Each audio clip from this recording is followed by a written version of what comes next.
Before I even begin this story, let me ask you something. Have you ever been underestimated so badly that people laughed at you right in your face? Have you ever stood in a room where everyone thought you were invisible, incapable, unworthy of respect, only to discover later that you held the key to everything? Because that's exactly what happened in this story. A cleaning lady, with her worn-out shoes and mop bucket, walked into the very heart of power, a glass tower where every word, every signature, every paper meant millions. And there, in front of suits worth more than her entire life savings, she was mocked by the one man everyone feared, the millionaire CEO himself. He smirked, waved a stack of papers, and with the arrogance of a king, asked, "Can you even read this?"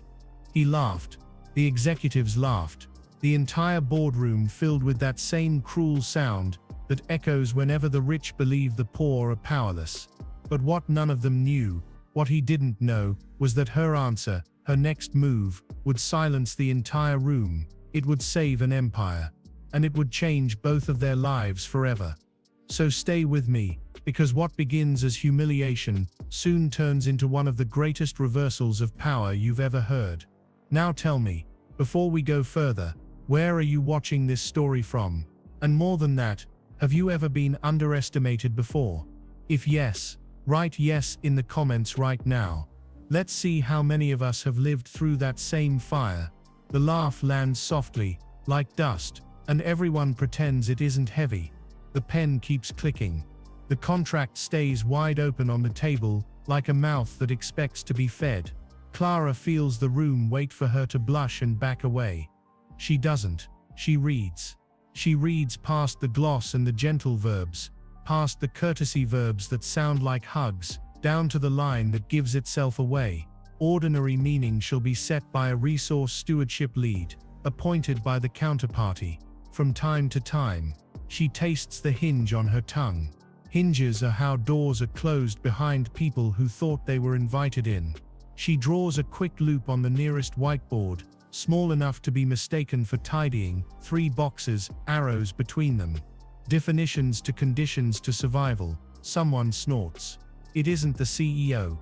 It's the thin lawyer in the jacket that makes his shoulders look both apologetic and armed.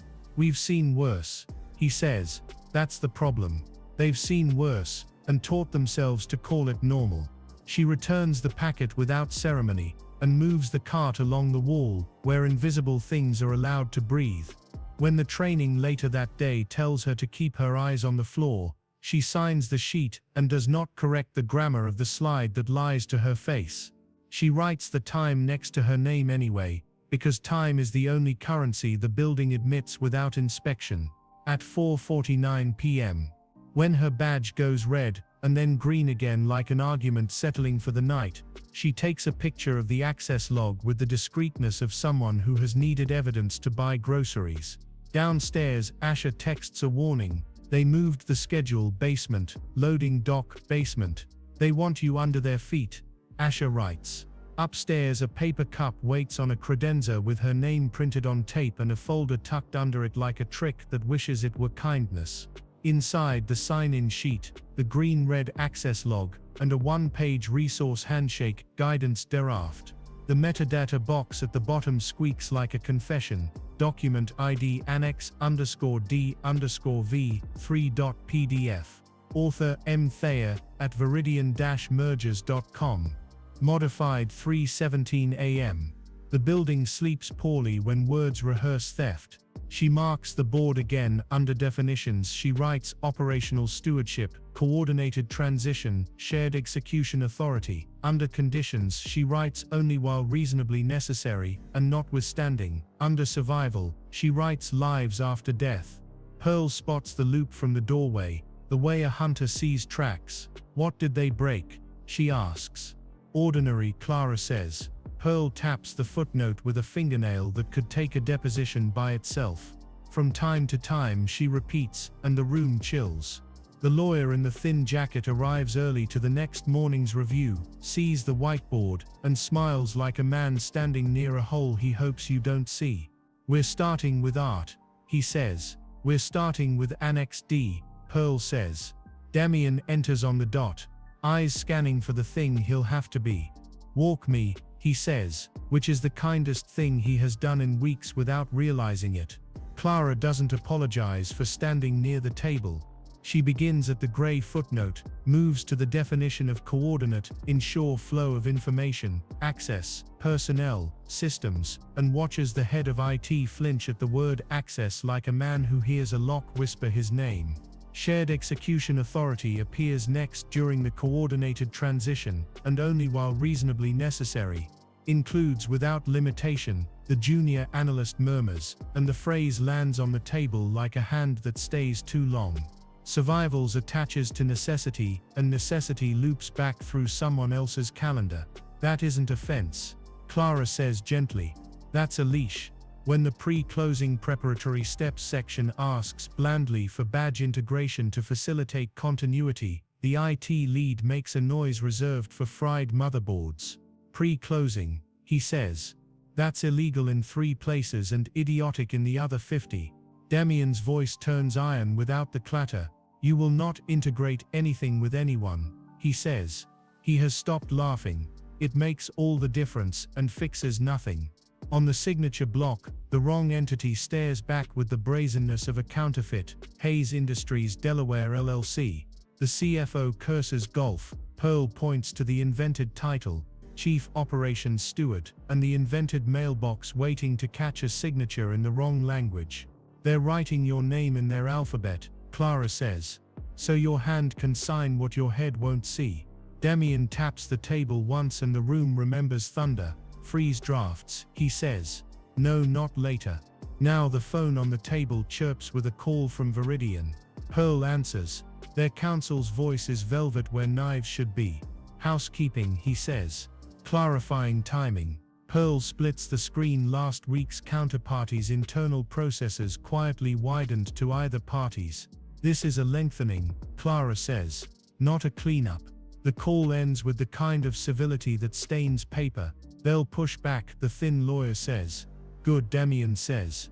Pushing is easier to see than smiling. HR finds its role at noon like a planet finding gravity. Kara arrives with an envelope solemn as a eulogy. Interim measures, she says.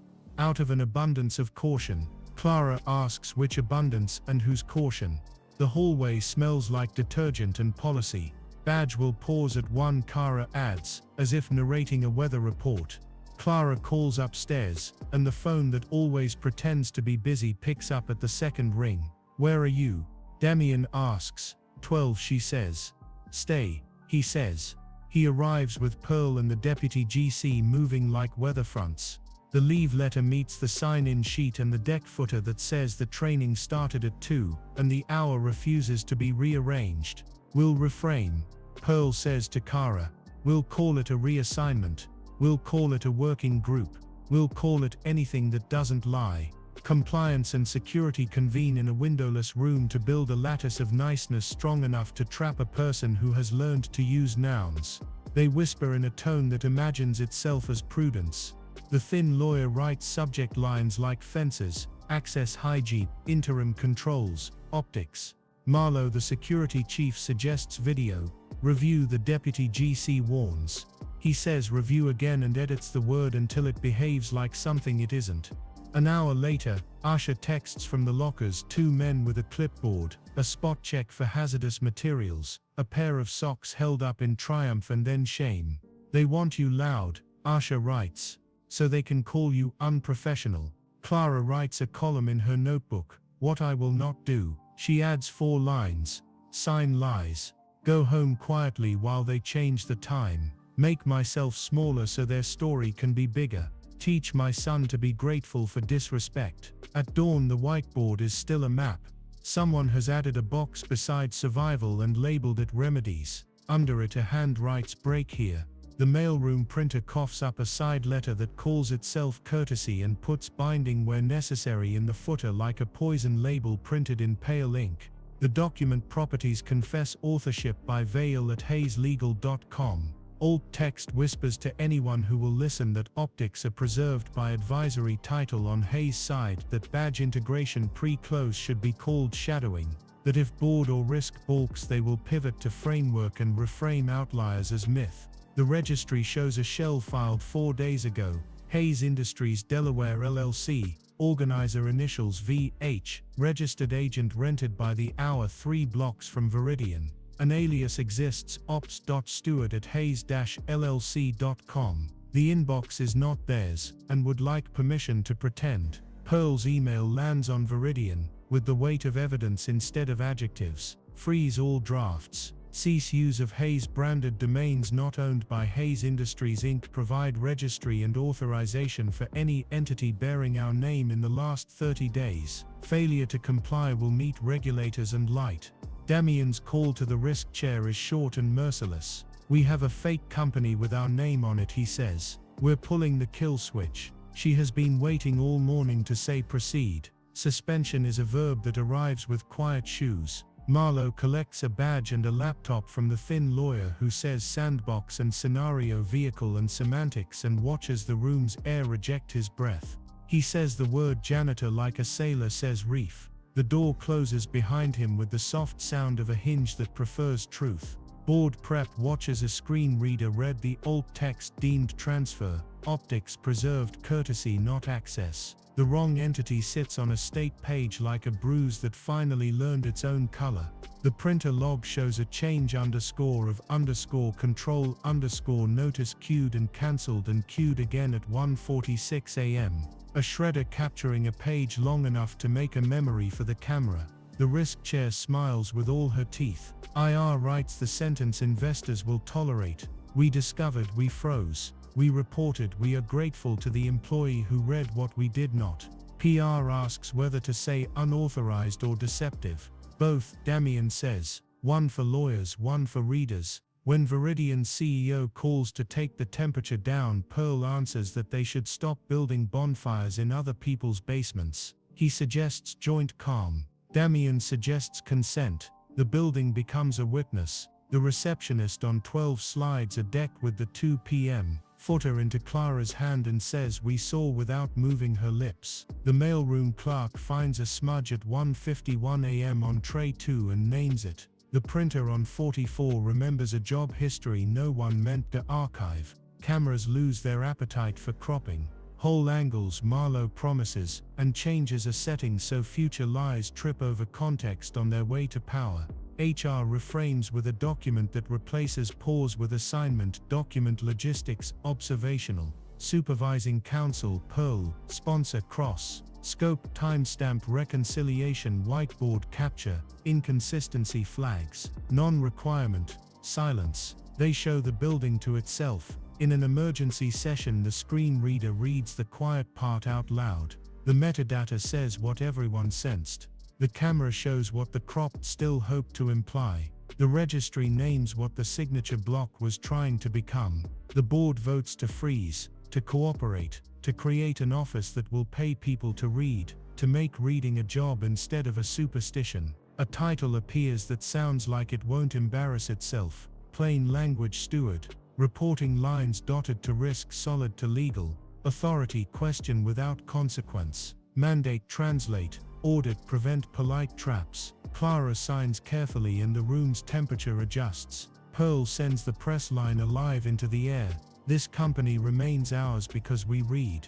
The business channel tries to be cynical and fails for half a segment. A teacher somewhere emails a photo of a cardboard diagram with truth underlined 3 times. Veridian sends settlement terms at 3 in the morning because Shane prefers darkness. Return to pre-annex status. Covenant against pre-closing presence. Independent monitor for 90 days. A donation rebranded as cooperation. Pearl asks them to name her in the statement. They suggest title. Name, Damien says. Or no ink. They sign a sentence that admits reality without confessing soul grateful to employees, including Miss Clara Rivera, whose reading and reporting safeguarded the process. Governance covenant ties reasonable to calendars and metrics instead of appetite. The registrar kills the fake domain with a hard bounce that sounds like justice. The Secretary of State flags the shell as deceptive and forwards the file to people who enjoy nouns. They hold an all hands in the atrium because culture belongs under light. Damien says we almost gave up our name because we forgot how to read. He thanks Pearl's spine, the risk chair's eyebrows, and the person who refused to be unnamed. He hands Clara a shoeshine brush from a brown box that smells like old polish and new permission, and a note in his father's hand. If you break it, you own it. If you fix it, you do too. She says I won't polish lies, and the room laughs where relief lives. The plain language office opens with an inbox that immediately fills with small rescues, a cafeteria sign that confuses generosity with liability, a hiring packet that apologizes for existing, a pop-up that gaslights users into clicking consent, a clause that refuses to die after termination. Nina, the junior analyst with courage and caution, becomes a second pair of eyes paid to care. Eliba from 12 spends Tuesdays translating alignment into fix. The mailroom clerk spots smudges in verbs other departments swear are clean. At night they take the loop to the library. The director opens a dictionary to consent and reads the word like an oath. Pearl explains footnotes without making children afraid of law. The risk chair tells a row of 9-year-olds to trust their inconvenient questions. Clara teaches them her mother's rule: if you can read, you cannot be owned. A boy asks what to do when reading isn't enough. She says find witnesses and change angles. She says don't give your mouth away. On the way out, Damien admits he grew up in a library because books were the only things that didn't act superior when they were overdue.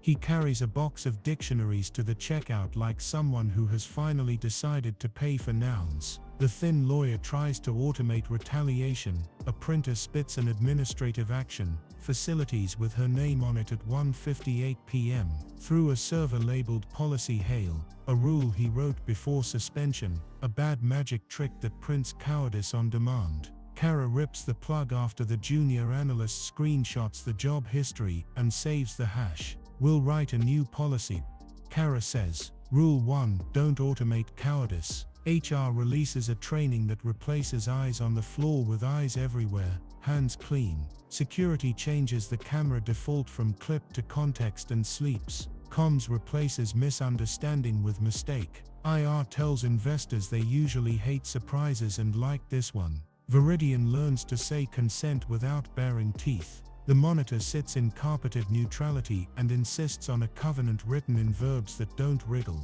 The board adopts a resolution that treats reading as infrastructure and funds it like a firewall.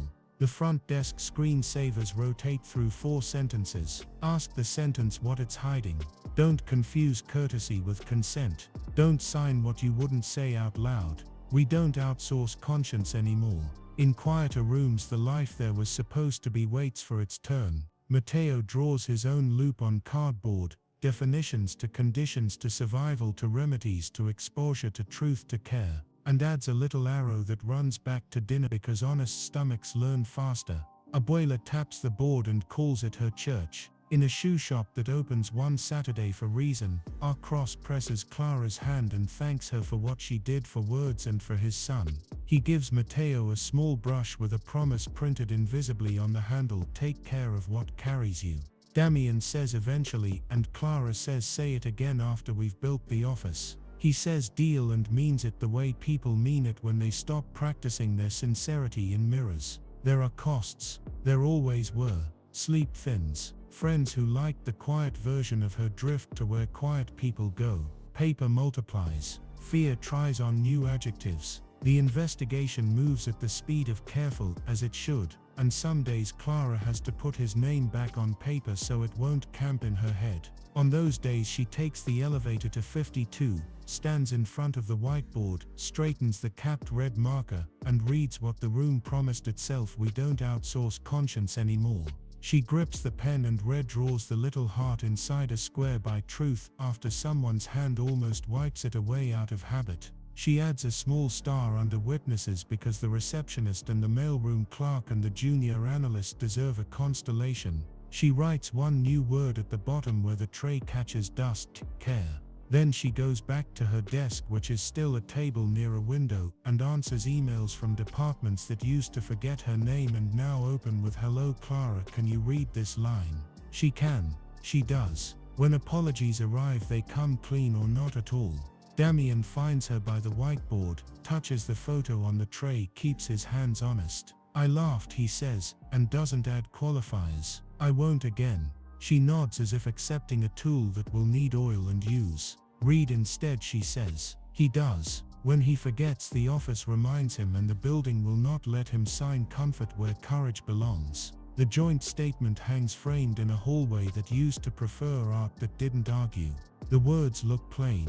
That's the trick. Plain is a weapon when you've been living under velvet. Beneath the frame, the dictionary sits open to steward.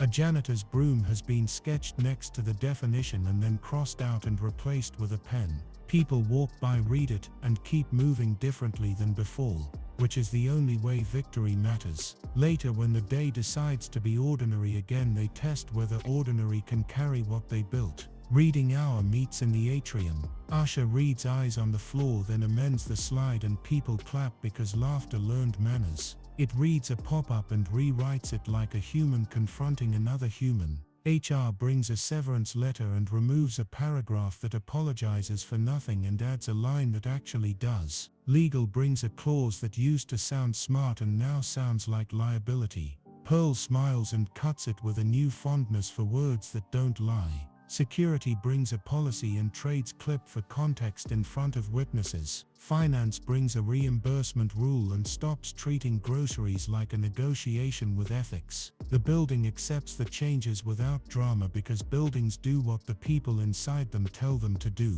If this were a fable, the moral would be a single sentence printed large. It isn't. It's a practice printed small and repeated until it becomes the air. Ask the sentence what it's hiding. Put witnesses where adjectives gather. Tie reasonable to calendars, not hunger. Call courtesy by its name if it means control and then decline it. Keep loops from becoming traps by adding a box called remedies. When someone tries to move time or rename your signature, read with your mouth, not just your eyes. And when the room forgets what reading is for, bring children. They are better at the truth than we are, and they don't waste commas. Love does happen here, but not because a billionaire learned poverty as a parlor trick. It arrives the way respect does, after the apology, after the policy, after the sentence is said correctly in front of witnesses. It grows in the intervals. A dictionary shared, a whiteboard wiped gently, a shoe brush set next to a red pen on a kitchen counter that has seen too much end-of-month math. It is quieter than television and louder than fear. It knows how to wait without withering. It brings rice to a table and calls that strategy. At the end, if there is one, the building keeps its name. The company keeps its life. The person who was told to keep her eyes on the floor teaches everyone else to lift theirs. And the laugh that began this whole thing learns how to be useful. It shows up at reading hour, on purpose, where jokes are permitted only when they help a sentence survive being true. If you need something to take with you, take this. Do not sign what you would not say out loud. Do not confuse courtesy with consent. Do not let fear write policy. Do not outsource conscience. Read, remake, build. And when you think you are done, check which clauses are trying to outlive you. Then add remedies where the loop tightens, and truth where the light fails, and care where victory could turn into pride. Tape your loop to the fridge. Teach a child to draw it better. Put a heart in a square. Defend it with your mouth. The table on 52 is clean. The pen on its edge is uncapped. The photo on the tray still watches. The marker smell lingers like a reminder that nothing noble is purely clean. The elevator blinks. The badge turns green. The day begins again as days do, and the sentence that used to lie prepares itself to be read. The elevator opens on a morning that doesn't need permission. Clara steps out with a notebook and the kind of calm that knows its way around noise. Her desk is still the table near the window, intentionally ordinary. The inbox blinks with requests that used to die in CC lines. A supplier agreement with a fee that tries to wear the word platform. A recruiting template that apologizes to applicants before it asks for their time.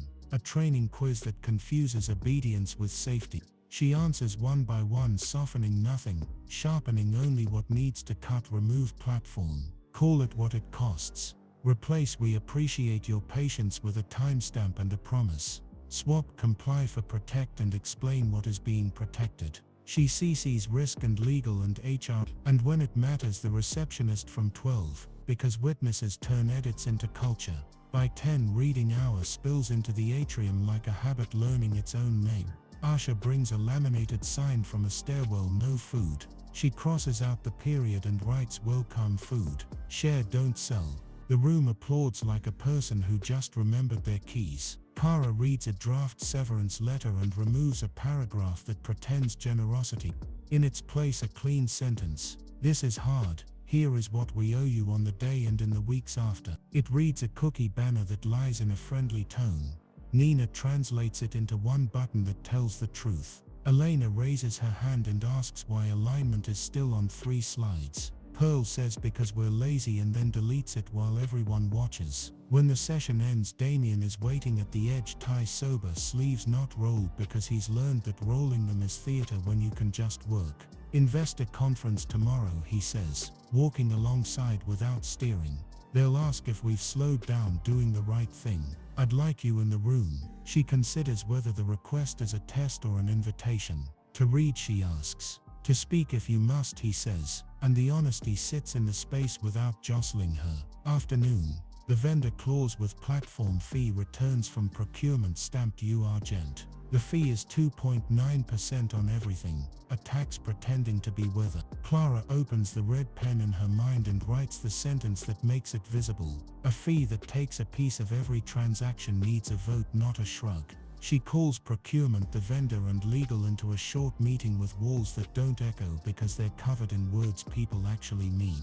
The vendor rep says industry standard 4 times. Clara says price of rice once. Damien steps in halfway through, doesn't sit, and asks the only question that matters. Do we understand it? When the vendor reaches for courtesy, Clara swaps it for consent. When he reaches for everyone does this. Pearl joins from a doorway and says we don't. The fee returns to its proper name and either earns a vote or leaves. Evening brings the library again, this time full of adults who look like they've been told to be grateful to terms. Elena passes out handouts titled Reading What We Sign. The risk chair, in a cardigan that tricks no one, leads a small group through the definition of reasonable, tied to a calendar, not appetite. Pearl explains the life cycle of an adjective, how it blooms, how it strangles, how to compost it. A man with a construction company in his eyes raises his hand and says the permit office keeps changing the word temporary. Clara shows him where to write it so it can't move without squealing. Mateo sits in the front row with his cardboard loop and whispers survival at exactly the right moment, as if he were reading a cue in a play that finally learned to cast him. Weeks roll. The monitor at Viridian Files reports that look like weather maps where storms have been renamed discipline. The shell entity sits under a notice like a moth pinned in a science class. Hale's name appears in emails only as a reference number. He has counsel. He has adjectives. He has time to read if he wants it, which is sometimes the only justice that makes sense. Clara refuses to spend her daylight on the parts of him that prefer shadow. She spends that daylight on the office instead. She hires Elena part-time on Tuesdays to read intake forms with strangers' names and remove the sentence that tries to make shame a prerequisite to help. She hires the mailroom clerk Thursdays to catch smudges on page 2, where people think readers are too tired to keep paying attention. She seats Nina on her left and tells her she will be wrong loudly twice a week and right quietly 5 times a day, and that the math favors courage. She teaches them how to mark a page without drawing blood, how to ask what is this sentence hiding, who benefits if it stays like this, who pays if it does. The first complaint arrives and does not scare her. Someone posts that the janitor is being turned into a brand. She sits with the sentence and lets it tell the part of the truth it knows. Sometimes systems reward one person and use their story to absolve the rest. She brings it to Reading Hour and reads it out loud. Ashak shrugs and says we get to keep the broom and the pen. Pearl says institutions love mascots and will decline the costume. Damien says simply yes, then adds 2 headcount and a budget line that can survive a quarter without applause. The complaint still exists, which is good. It watches the room so the room doesn't start watching itself too lovingly. On a Wednesday that pretends to be dull, the regulator stops by without announcement. She sits on the back row of Reading Hour and listens to a small argument about commas and safety. On her way out, she nods to Clara once and says, "Keep making it boring." Praise from certain mouths tastes like metal and medicine. Clara swallows it whole. There is a letter from a high school senior who watched the press call and decided to apply to an internship she did not know was meant for her. Clara invites her for coffee in the lobby because big offices are scary and good coffee tastes like permission. The student brings a notebook already full of loops. They talk about rent, about mercy, about the price of saying no when yes would get you hired faster. Clara writes her name on a sticky note and walks her to HR. Clara smiles like she is rescuing her younger self from a hallway. There is also the matter of dinner. It arrives the way real invitations do, without preamble or theater, on a day that already contains work. After the investor conference, Damien says at the end of a meeting where no one had to pretend to be impressed by anyone else, "If you'd like, Matteo can toast with soda. I will listen more than talk." She checks the loop in her head where care feeds back into truth. She says, "After we publish the plain language annual summary." He nods without injury. "Then we'll toast that," he says. They return to their desks as if they had just agreed to purchase a sensible appliance. Respect first, flirtation needs a firm floor. The investor conference surprises no one who has learned to anticipate short-term discomfort. A panelist asks if reading out loud slows growth. Damien says growth without consent is theft, and theft has a half-life that ruins returns. Another asks whether the company is trying to become a school. Pearl answers that all good companies are schools, and all bad ones are cults, and she knows which one pays dividends. A third tries to reduce Clara to a story by asking if elevating a janitor is sustainable. Clara says she's elevating the sentence, not herself, and asks the panelist to read the line he's about to sign later that afternoon. He laughs the way people do when they are both embarrassed and grateful. The stock doesn't soar. It steadies. That's the kind of proof that keeps roofs over people. The plain language summary arrives 2 months later as a thin, unglossy booklet. The clauses prevented, the pop-ups repaired, the training lines revised, the number of employee requests, the 3 mistakes the office made and how they were fixed, the small stories that turned departments into neighbors. The last page contains only a list of names with no job titles. Elena, Nina, Asha, Marlo, Kara, the mailroom clerk, whose last name the building finally learned how to spell, Miss Alvarez, the librarian, R. Cross, a dozen interns who stapled culture together for free until someone decided to pay them. Under the list, a line Matteo contributed in pencil and Pearl set in type. Loops are only traps if we aren't invited to hold the pen. They publish it on a Tuesday, then go to dinner on a Thursday. Not because scheduling is poetry, but because lives are. The restaurant is a place where food arrives without apology, and tables are close enough for eavesdropping to be a moral hazard. Damien orders like a man who used to ration pride and learned to ration salt. Abuela comes because she insisted, and tells the waiter what a proper rice should be. Matteo performs a toast he practiced in the mirror to words that pay rent. Pearl sends a text full of knives and hearts. "If either of you makes a metaphor at dinner, I'll file an injunction." They talk about work less than they expected, and family more.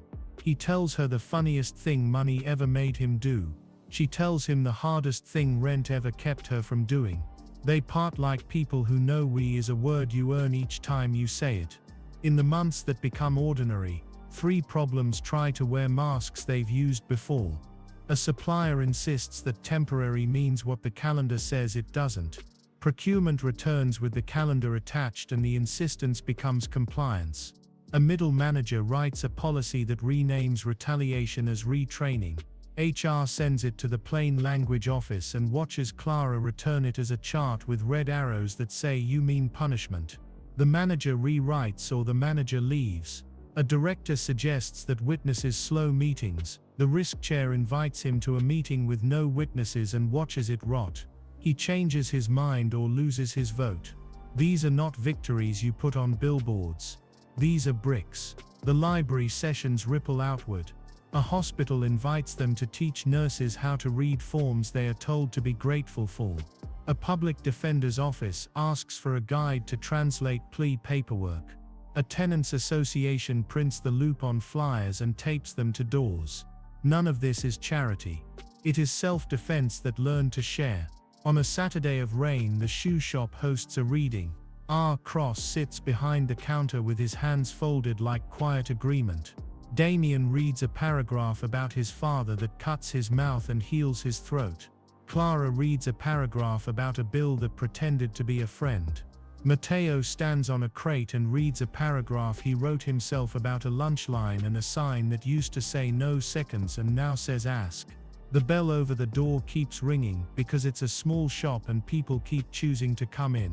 When they lock up, R. Cross hands Clara a key to nothing. An old brass thing that used to open a cabinet, that used to hold polish. For your desk, he says. So you remember doors are honest when their hinges are oiled. Near the end of a year that learned to contain them, the office makes a mistake in public. A release goes out too quickly with a line that reads colder than the truth. The internet delights itself. Clara writes a correction and it isn't defensive, it's a confession with verbs. We wrote this poorly. Here's what we meant. Here's why it matters. Here's what changes. She signs it with her name and title, and the title still feels larger than her wrists and she wears it anyway. The online delight gets bored and leaves, the correction stays, which is the point. There is a day projected on the calendar as nothing special when Pearl knocks on the table with two knuckles because a courtroom has finally said a word out loud. The judge reads the shell's formation into record, the alias into record, the comments and the alt text and the shredder frame into record, the footers that lied and the footnote that confessed. Hale's counsel argues scenario testing. The judge says scenario accepted. You built a scenario where the public loses. The order uses plain words more often than not. Clara prints the first page and tapes it inside the supply closet where Asha keeps the good bags because victory needs utility or it curdles. There is another day when the monitor departs and leaves behind 3 sentences written like instructions for future people. Do not return to politeness that steals. Keep reading when headlines move on. Pay the people who made this possible. Clara reads them, writes them on a sticky note and sticks it on her own screen even though she knows them by bone. In the little life, Matteo grows taller and more certain. He moves the cardboard loop from the kitchen to his bedroom wall and adds a box called Joy without arrows because joy doesn't owe a loop.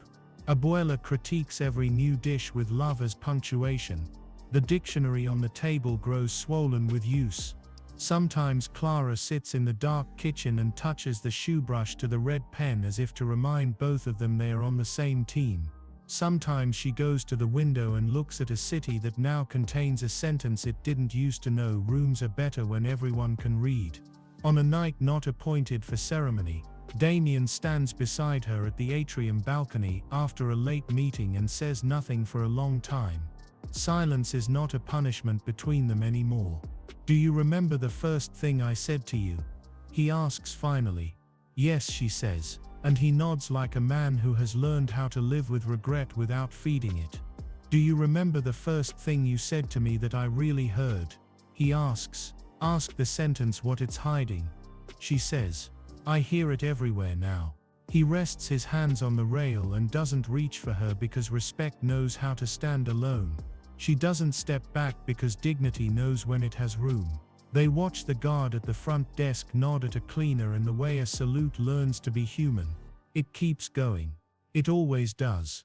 Another vendor tries standard like a password. Another department submits a draft that apologizes for being humane. Another intern finds a typo that would have cost a month's rent for a stranger. Another regulator sits in the back row. Another investor asks whether decency scales. Another teenager shows up at the library with a notebook already full and a life that insists on more. Another morning asks nothing except that people keep their agreements with words. And when Clara is asked for a speech she does not want to give at a small conference with too much carpeting and the taste of old coffee, she tells them the only thing she knows that survives being said out loud. Don't wait for the laugh to teach you what's at stake. Don't wait for the lawsuit to teach you what the sentence meant. Don't wait for the hero to arrive wearing the wrong job title. Stand in your room. Ask the sentence what it's hiding. If it won't answer, widen the angle. Invite witnesses. Write the time. Tie reasonable to days you can count. Demand a comma that guards consent, and when you're done, teach a child to do all of it faster. Then she walks off stage without taking questions because the room is not where the next sentence is going to lie, and someone is already waiting in the hallway with a paper that wants to be fixed before dinner. On the 52nd floor, the whiteboard is still there, and the loop remains unbroken because it keeps being repaired. The small heart in a square is a little smudged now. Nina rewrites it with a marker that smells like school. The photo of the boy and the man sits on the tray watching a room that chose to become a school over a club. Under the tray, a clipboard holds a new sign in. Reading hour volunteers, the names in a dozen languages, the pencils dull from use. The elevator pings. The badge blinks green. The sentence waits. Someone, the right kind of someone, picks up the pen. The pen squeaks slightly and then decides to cooperate. It moves across a line that once would have been a trap and now behaves like a friend.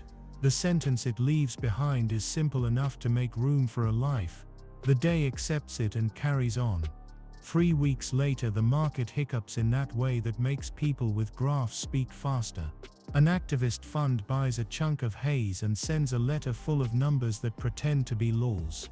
Efficiency, they say, is courage with a spreadsheet. They want costs off the books, muscle over mind, and they circle the plain language office like a savings jar on a counter they don't have to eat at. The letter arrives at dawn and leaks by noon, as such letters do. You can measure companies by what they decide to protect first. Hayes decides to protect nouns. They convene a meeting that smells like coffee and urgency. Aya explains the fund's playbook. The CFO presents the math. It is competent math and therefore dangerous when placed next to cowardice. Pearl asks for 1 hour. She means to buy a year. They take the atrium and appear with nothing but paper and witnesses. Clara opens the booklet that looks too thin to matter and points to 12 lines that would have cost them the quarter if allowed to live. Each line has the date it was prevented, the department it visited, the price it pretended not to carry, the sentence it used to disguise itself. A cookie banner rewritten that would have turned consent into inventory and lawsuits into neighbors. A vendor platform fee that tried to eat $3 million quietly at 2.9% a breath. A severance letter edited so that 100 people did not leave angrier than the economy. A clause in a foreign supplier contract that tried to make local labor optional. She does not sermonize. She reads, then she calls the juniors by their names and lets them tell the room what they saw.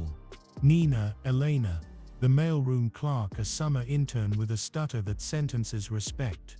They speak as if reading saved their rent. Because it did. Pearl follows with 1 slide and no decoration. Avoided losses, rejected liabilities, the price of not reading. She keeps her elbows in. She lets silence do arithmetic on faces. The risked chair ends with a sentence that doubles as a board policy. Cut anything that doesn't protect us, she says. But don't tell me reading is a luxury.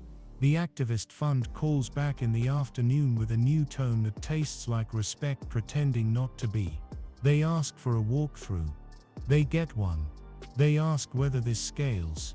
They are shown a calendar with standing read before you sign sessions that are as boring as bricklaying and just as necessary. They ask whether this is a fad. They are told a fad can't write footers, and this program writes the small print you live with. They do not become believers. They become quiet, which is better. 2 days later, the fund's principal appears in person, hands open, vocabulary adjusted. He asks the question that should be asked more often at the beginning than the end. What did the laugh cost? Damien makes him earn the answer by attending reading hour. Then he hands him the thin booklet and points to the 12 lines. The man reads, and for once in his career he doesn't try to turn reading into a performance. He thanks nobody. He just leaves and stops being a problem. Not every victory needs applause to exist. Work resumes at its real speed. Procurement sends a renewable license that auto-renews in silence under an evergreen that intends to be a forest. Clara circles the word evergreen and writes until people forget to look in the margin. She calls the vendor and asks for a sunset that doesn't insult daylight. The vendor tries the trick where friendliness replaces terms. She says the trick out loud so it loses its magic. The vendor adjusts, and the company buys only what it means to. In the cafeteria, the sign that used to treat lunch like a rule now treats it like a reminder. Welcome food. Share. Don't sell.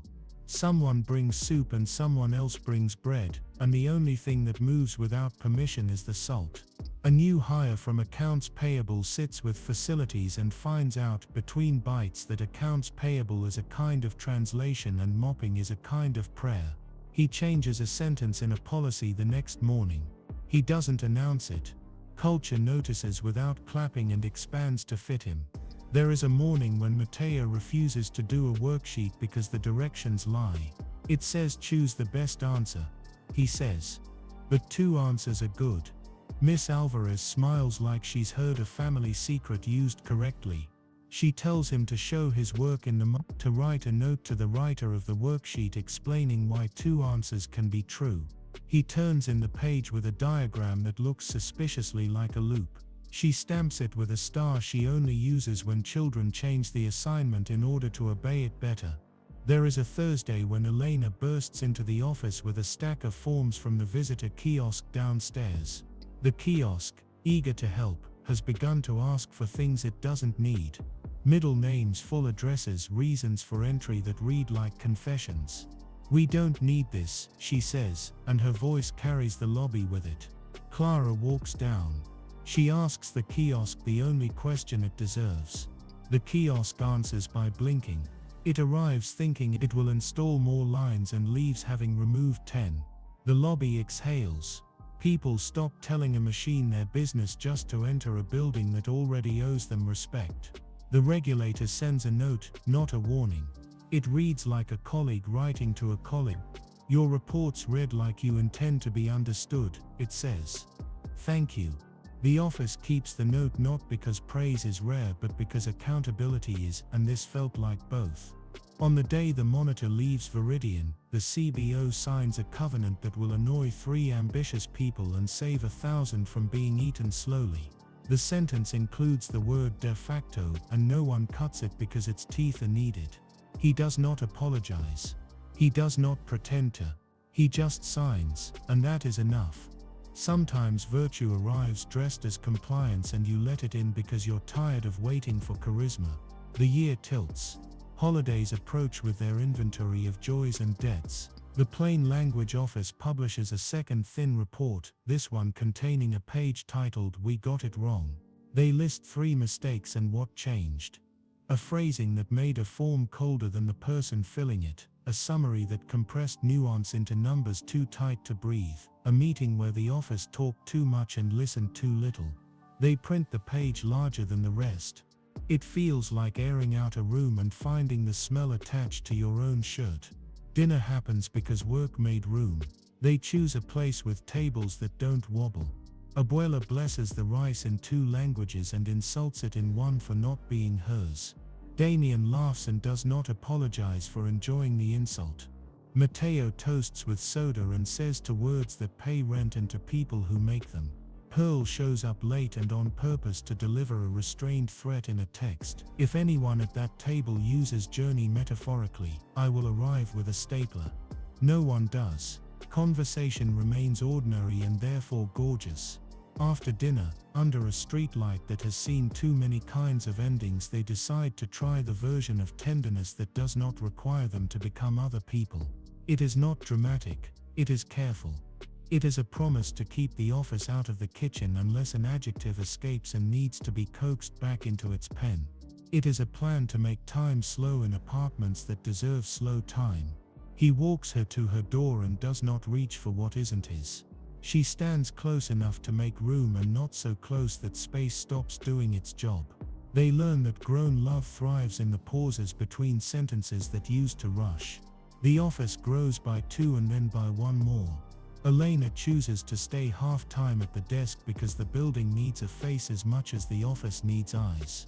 The mailroom clerk asks to learn contracts and is given a stack and a stipend and a mentor who believes in indicating where to look rather than showing off he already knows. Nina speaks up more, misses more in public, gets better faster, smiles less apologetically.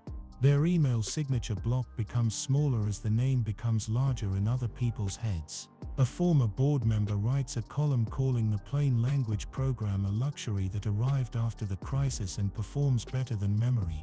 The column is smug enough to be worth ignoring. They don't ignore it. They send him the booklet. He doesn't recant. He stops advising 2 companies to cut similar programs. They count that as a victory because victory must be counted in decisions, not declarations. A small storm arrives in spring. A supplier the company actually likes ships on time and in good faith but slips an arbitration clause under a stack of cheerfulness.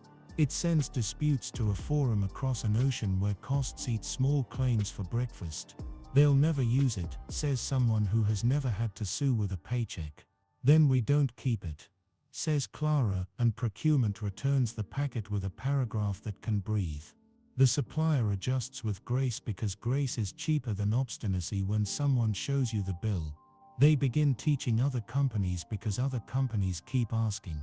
Pearl insists on a fee for 2 reasons. 1, value must be priced. 2, the library fund grows faster when lessons do. They record nothing that belongs in private, only the general map. In every client someone in a uniform knows more than the deck. In every client someone who writes the decks has forgotten whose name is on the building. The office hands them a loop and leaves before becoming a mascot. They tell them to hire their own Elena and their own Nina to pay the person who catches smudges to put a child's question in the slide before the CFO's explanation. Some clients do it right away. Some add it to a list. Lists are how good intentions become mulch. The office learns to leave a seed and not water it forever.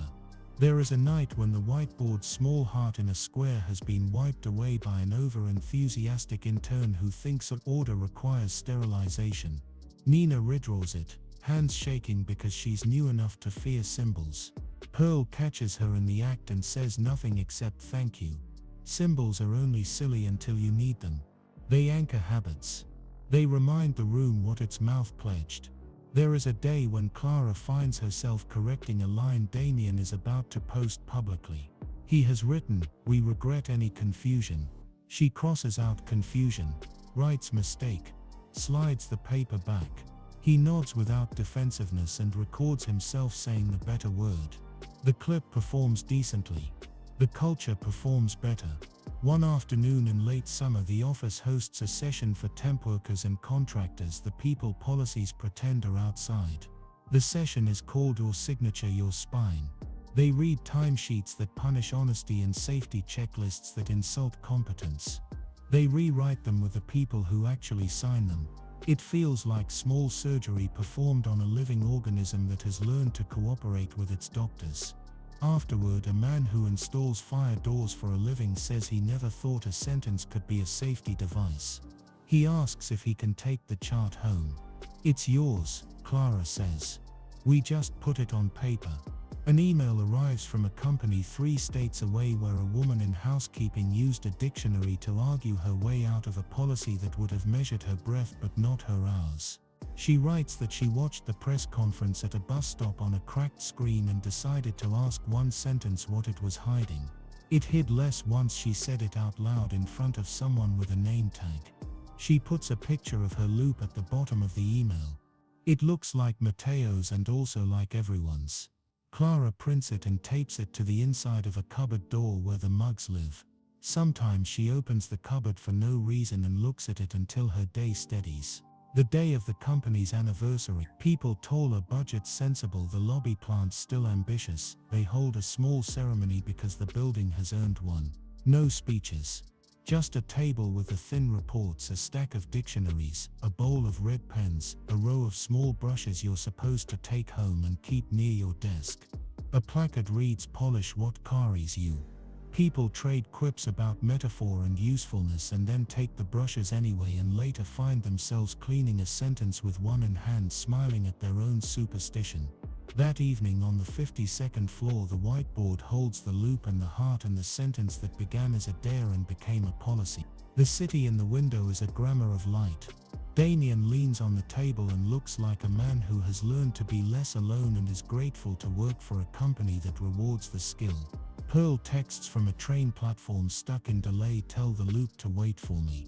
Clara stands between them and does nothing extraordinary. She caps the marker. She pushes in a chair. She makes sure the red pen hasn't wandered off. She breathes. If you had to write the rule so that a child could carry it to school without it weighing more than a lunch, it would fit on an index card. Ask the sentence what it's hiding. If it hides, don't sign. If it tells you, make room for it to be true. If someone laughs, keep reading. If you can, bring witnesses. If you can't, be one. The elevator opens.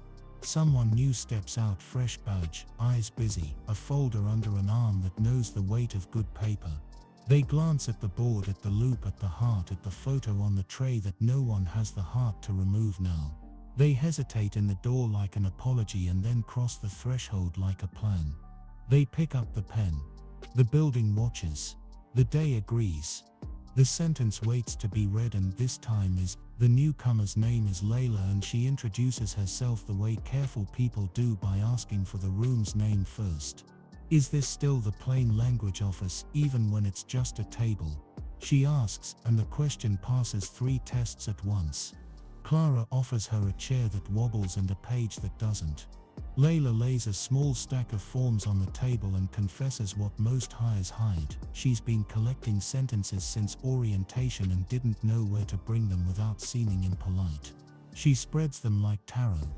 A non-disclosure agreement that confuses silence with safety, an expense policy that uses may when it plans to enforce, master benefits summary that pretends part-time mouths is smaller. Nina leans in. Alina appears with highlighters the colors of stoplights.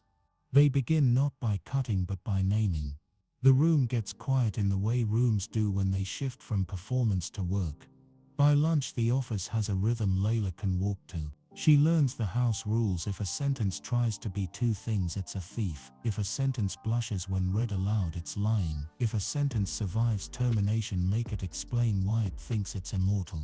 She also learns the house joke: when in doubt, ask the dictionary and abuela. Abuela's advice arrives as text messages heavy with unpunctuated grace. If a man uses 5 words where one will do, he is either charging by the hour or hiding a sin. Nina frames it above the printer with a border of tape that pretends to be gold. A week later, a vendor arrives with a cheerful deck for a compliance accelerator, an AI that promises to draft and deploy policies at scale. The 2 words that have done more harm to sentences than time. The demo is slick. The sentences are smooth. The problem is a quiet noun in slide 12. Consent bundling. It's highlighted in a friendly blue.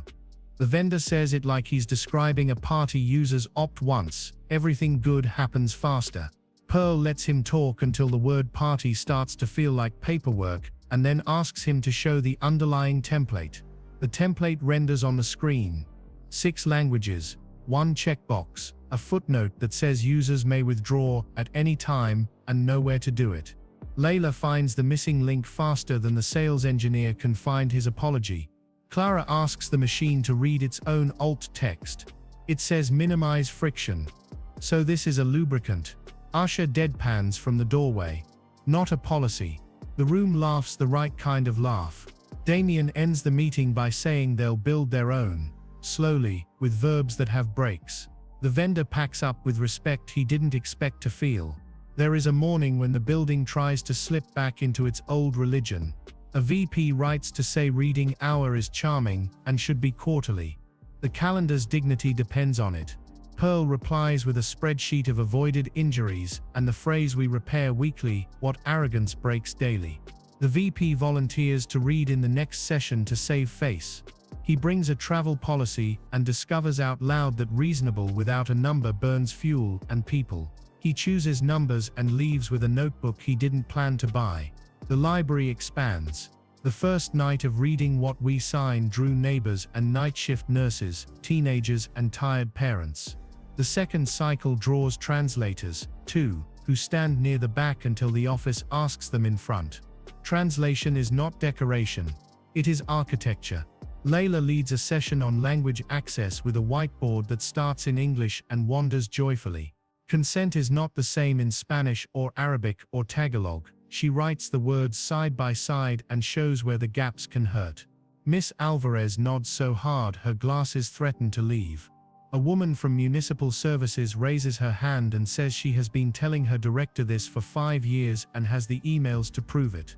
Pearl asks for copies the way some people ask for autographs. The activist fund returns with a new math trick output per head, and the office answers with harm per sentence. IR prints both on one page and slides it into a board packet, small graphs meeting small stories. The chair circles 3 lines and writes in the margin, "Protect this." The first winter in the new culture arrives with a small crisis shaped like weather and paperwork.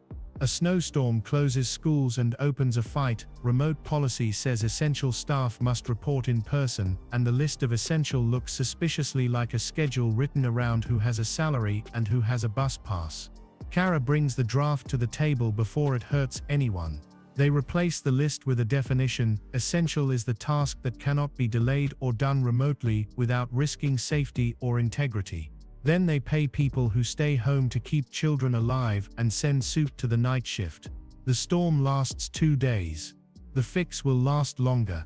On an afternoon that expects nothing more dramatic than a spreadsheet, a letter arrives from a prison education program. Can the loop be taught inside? Pearl says yes before the question finishes, leaving the envelope. Clara and Layla and Nina visit on a Thursday, pockets empty, notebooks full.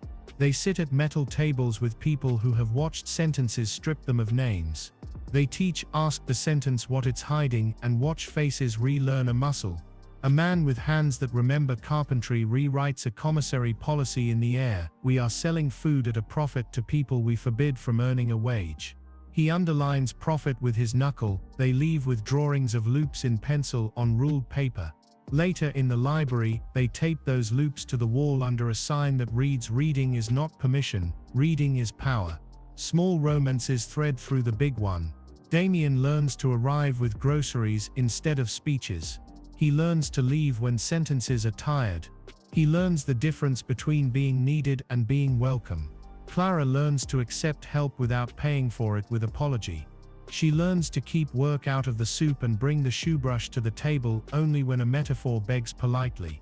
Mateo learns to roll his eyes with affection at 2 adults trying to be new at the same time.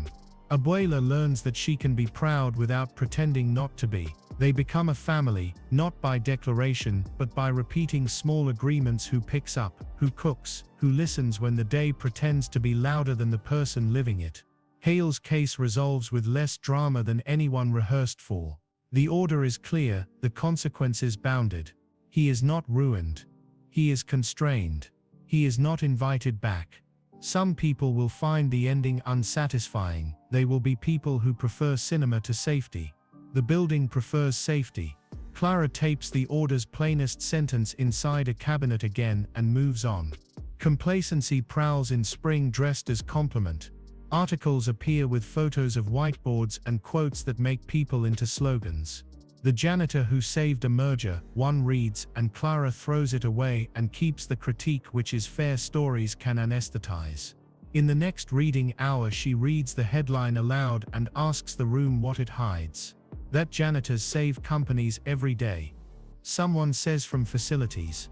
That mergers aren't the only thing worth saving. Elena adds. That we didn't need a hero, we needed a habit. Nina finishes. They update the poster in the lobby. Rooms are better when everyone can read becomes rooms are better when everyone keeps reading. It is a small adjustment with a long shadow, because good habits need friction. A messy Friday shows up with 3 crises arguing in the same inbox. A government request for information requires a response in 24 hours and asks for data that would out 4 employees to an audience that ought not exist. A supplier in a low-wage region shipped goods with a certification that translates strangely into 3 languages. A social post about the cafeteria implies discrimination where the sign never intended to. The office triages without drama. Kara writes a refusal to the government with the kind of politeness that qualifies as a shield. Legal stands behind it with case law and an eyebrow. Procurement pauses the supplier and sends a team with translators who do not report to procurement. The team returns with verbs that fix what a certificate couldn't. Commerce apologizes publicly for the cafeteria line with the sentence Clara handed them months ago, "We wrote this poorly. Here's what we meant. Here's what we changed." The week ends with everyone tired and nobody exploited. That passes for triumph in systems that usually claim more. There are gifts tucked into ordinary days. The receptionist starts logging compliments the way others log complaints and sends them to the office on Fridays. A facilities worker praised by a visiting CFO for catching a clause, a security officer who changed clip to context and kept a fight from being institutionalized, an intern whose typo fix saved a mailing of 20,000 envelopes from misnaming a neighborhood. Clara reads them aloud at the table before shutting the lights, like prayers for a secular house. One afternoon she opens a drawer and finds the old key Cross gave her. The one to nothing. She puts it on a string with her badge. People ask what it opens. Rooms that remember who they're for, she says, and that is enough. The second annual Plain Language Report steals a small news cycle because the first page lists the top 5 lies the office killed, and each lie has a life attached. A contractor who kept a gig because the arbitration clause died.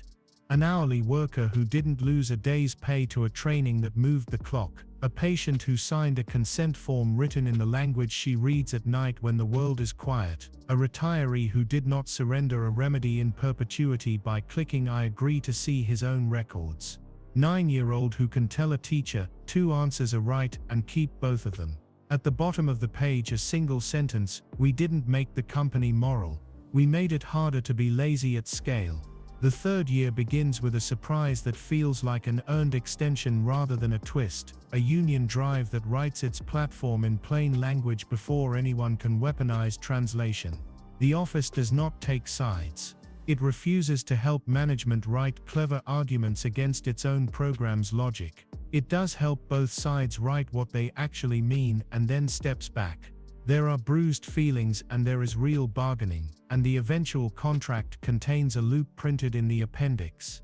It is the first time a labor agreement cites a whiteboard heart inside a square. People laugh and sign and return to work more adult than before. One evening, after a storm that cleaned the streets for free, Clara and Damien sit on the stoop of their building sharing the kind of silence that belongs to people who have spent their words wisely. Matteo skates in circles on the patch of concrete that pretends to be a park and shouts definitions into the twilight for no one in particular. Abuela yells from the window for someone to take the laundry down before the night drinks the scent. A neighbor asks what the key on Clara's badge opens. She says practice, and the neighbor laughs and says, "I'll take 2, and they laugh until the porch light admits it has always been an optimist. The office keeps doing what offices rarely do, getting smaller at the top and larger at the bottom. Decisions push down. Questions rise up. The loop on the whiteboard loses its sheen and gains fingerprints that testifies to use. The heart smudges and is redrawn. The photo of the boy and the man doesn't move. Sometimes Clara catches Damien touching its edge like a man checking a pulse. Sometimes he catches her doing the same. They don't mention it. Some reliances are allowed to be silent. When Lila's probation ends, the office celebrates with paper and soup. They give her a dictionary whose margin already contains 4 penciled notes from 4 hands. She adds consent mark courtesy in a script that leans forward like a person late to a good thing. She teaches a session at the prison without Clara and returns with copies of grievances written so clearly a warden had to answer them like a person. She tapes one to the cupboard next to the others. The door holds. On a midday that thinks it is anonymous, a school district calls to ask for help rewriting a field trip permission slip. The old one implied that children borrow their rights during bus rides. The new one admits that rights continue on wheels.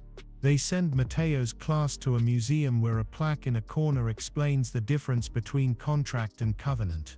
The children read it and argue appropriately.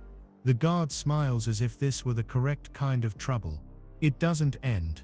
That is the point. The building does not elevate itself into a myth, it returns to work. The office prints a fresh stack of index cards with the rule that fits in a pocket, ask the sentence what it's hiding. People take two and tuck one into a wallet and one under a keyboard where it will surprise them on a day when Speed tries to rename itself Good. New hires find the loop printed on the back of their badges in faint gray like underdrawing. Visitors notice the dictionaries in conference rooms instead of vases. Investors notice the absence of scandals nobody can afford. Regulators notice their own memos getting shorter. Clients notice the way yes sounds different when it isn't hiding a but. On a night not marked by any calendar, Clara walks into the office alone to pick up a notebook she left behind. The city's grammar is moonlight. The table is clean. The board holds the map and the heart and the sentence that started as a laugh and became a line.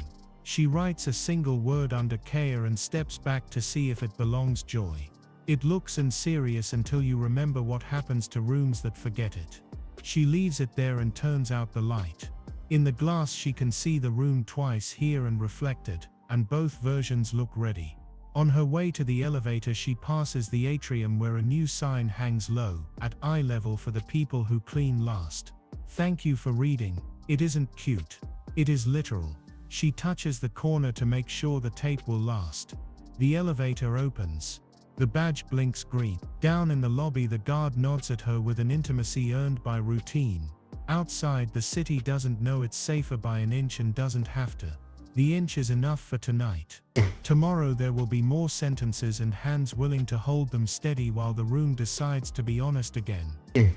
Morning returns with a crispness that makes the glass look newly washed, and the office meets it with the steady choreography they've taught themselves: coffee, inbox triage, the now reflexive question whispered at every subject line: what is this sentence hiding?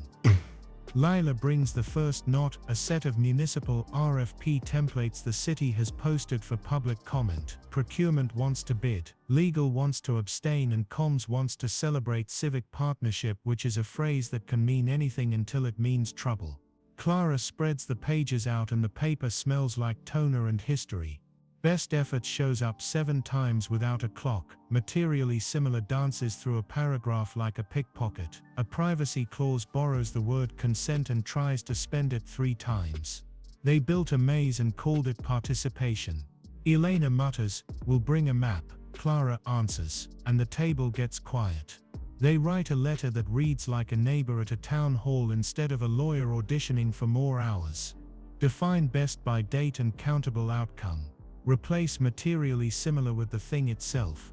Tie consent to a single choice with a visible exit. Pearl adds statute where tone needs armor, then removes one citation because the sentence behaves without it. The risk chair signs, not because Hayes likes public gestures but because the city needs the kind of nudge that feels like a yes. A week later the council clerk calls and in a voice equal parts cautious and relieved, asks if Clara will testify in favor of a plain language ordinance. She agrees on the condition that the janitor from Parks, the nurse from the clinic and the night librarian get time before her. They do. Layla drafts her remarks as bullet points that could be read or handed to someone who hates microphones. She opens with a broom and a pen on the table, literal and unadorned, and tells the council the cheapest reform they'll ever pass is a sentence that says what it means. Back at the building, a phishing wave arrives disguised as an internal compliance bulletin. The subject line is all friend and no fact. Quick click to keep your access. The body borrows the company's color and forgets its verbs. It flags it fast, but 3 people have already clicked because Speed likes to costume itself as care. Nina pulls the email apart like a toy to show its springs, reads the old text out loud, minimize friction, and the room doesn't even try not to laugh. They write a counter message that doesn't blame. It reads like a big sibling: you didn't do something wrong. A liar did. Here's what we fix. Here's how we'll help. Security follows up with a drill that doesn't humiliate anyone. Marlowe changes the banner on the front desk monitors for a week. If urgency arrives without details, it isn't caring, it's hungry. Asher is promoted to facilities supervisor after a meeting where she insists on keeping the mop on her schedule because it keeps her honest. She redesigns the late shift checklist into a 2-column form titled Flaws and Words. Under words she puts items only a person who lives in the building would notice, posters that apologize for existing, a broken kiosk prompt, a rogue no outside food that survived a paint job. She adds a box at the bottom, caught a sentence lying, and a line that says reward a decent coffee and our eternal gratitude. Kara approves the reward line without irony. Home doesn't wait politely for work to finish. Abuela scares them with a dizzy spell that takes Clara out of the office for 2 days and takes Mateo's jokes from volume 12 to volume 3. It's nothing catastrophic. It's a new set of pills and a warning to eat salt like it was borrowed. Damien arrives at the apartment with groceries and recipes he pretends are his. He cooks rice the wrong way and learns the right way without turning the lesson into a personality. They eat at the little table with the cardboard loop still taped above it, and the silence between them feels like a room, not a gap. Later, when Abuela falls asleep between channels, they stand at the window and agree on the simple rules again: no heroics, no hiding, chairs pulled out for each other and put back when the day is done. The city council hearing is a civics class that accidentally works. The lobbyists come in polished, the clerks come in tired, the chairs squeak, the microphones hum. A consultant warns of unintended consequences 5 times in 4 minutes, and the phrase starts to sound like it might require a permit. The park's janitor goes first and tells the council that when a sign says park closed at dusk and doesn't say when dusk is, arguments eat budgets. The clinic nurse goes next and says consent on paper can't substitute for consent in a voice that isn't afraid. The night librarian holds up 3 forms and shows how translation without humility turns help into a test. Clara closes by drawing a loop the size of a placemat and labeling it with a Sharpie she brought from home. Define, condition, survive, remedy, expose, tell the truth, care. She asks them to pass an ordinance that would require their own documents to survive a 9th grader's question. A member tries a trick about complexity. She says complexity is an asset when it belongs to the subject, not the sentence, and the room shifts. The ordinance committee votes to draft. They applaud with pencils. It's the right volume. Spring drags in a product recall that isn't Hayes' fault but will be Hayes' problem if communicated like an afterthought. An upstream component fails in a way that will never kill anyone but could embarrass everyone. The old playbook suggests passive voice and a helpline that rings into a canyon. Clara writes a letter in first person plural, names the part, the risk, the fix, and the dates. She adds a line she learned in the library and from Abuela: we are sorry for the inconvenience and the worry, we will pay for both. The CFO blanches at paying for worry until Pearl points at a table of lawsuits that do the same thing with more adjectives. They publish the letter at noon with a video in which an engineer explains the fix in the language she uses for her children. Returns spike for 3 days and then settle. A small market storm passes without becoming weather. IR concludes in the debrief that telling the truth saved money. Someone writes that sentence on a poster and no one makes fun of it. The prison program asks them back, and this time Lila teaches the session while Clara and Nina sit in the back and learn. In a circle of plastic chairs, a man who has been told he is his worst day rewrites a commissary policy in plain language, then drafts a petition with verbs that will be hard to refuse. Another man who never finished high school dismantles an arbitration clause with the patience of a watchmaker. When Lila leaves, an officer thanks her without resentment and asks for 2 copies of the loop because one is going on the corkboard in the break room and the other is going home. The activist fund sends a holiday card with a line so uncharacteristically human that Pearl frames it ironically, and then stops being ironic: thanks for teaching us to count what we weren't counting. The monitor at Viridian retires the file with an exit memo that clarifies a thing everyone had been lazy about: governance is a verb, not a committee. At work, complacency tries again with a slide that calls ridding our phase 1 of a culture program. Nina draws a small ghost in the margin and labels it hubris. Pearl replaces phase 1 with practice and sends the slide back without comment. In the next session, an engineer brings a safety checklist and admits they've been lying to it accidentally. The room helps her rewrite it into something people can actually do.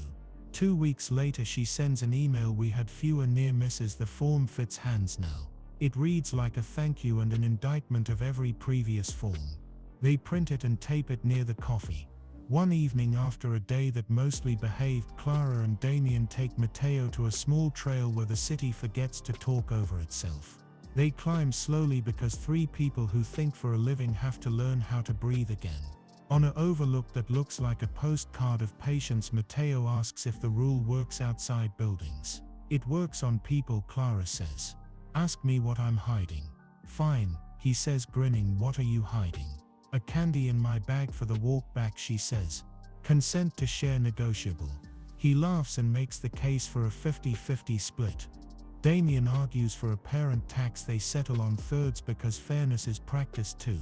When they get home, Abuela has moved the shoe brush and the red pen on the counter so that they touch again. "They miss each other when you work late," she says, and no one argues with theology that elegant. There's a letter on the table from the downtown library announcing a new permanent program, Plain Language Nights, first Tuesday forever.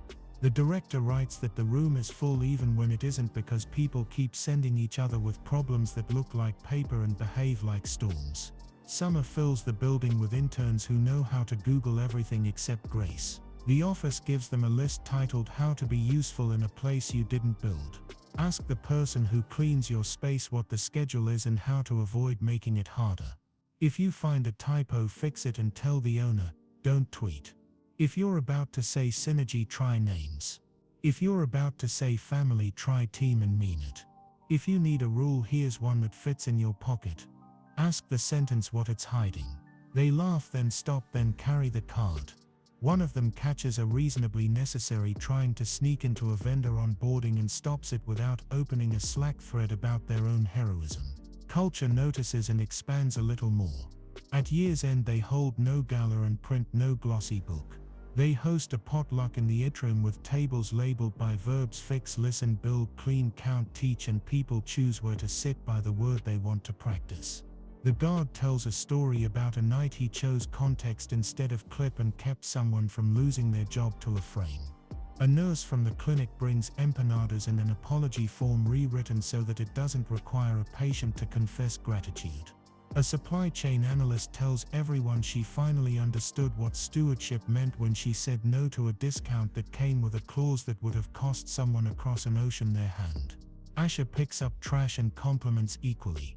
Pearl pretends not to cry. Damien doesn't pretend. Before lights out, Clara walks to the whiteboard. The loop is still there and always will be, now in its 3rd marker and 9th hand. The heart inside a square has been traced so many times it looks carved. The sentence that began as a dare and became a policy. "We don't outsource conscience anymore," sits level, neither sermon nor slogan. She adds a small check mark next to joy because it survived a year without being purchased by irony. She pockets the old marker that finally died and replaces it with a new one that smells like school. She touches the photo on the trade boy father brush and says thank you aloud because habits are allowed to be sacred.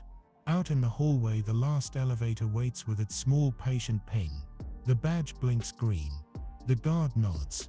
Eleanor waves from 12 with a stack of forms she plans to argue with in the morning.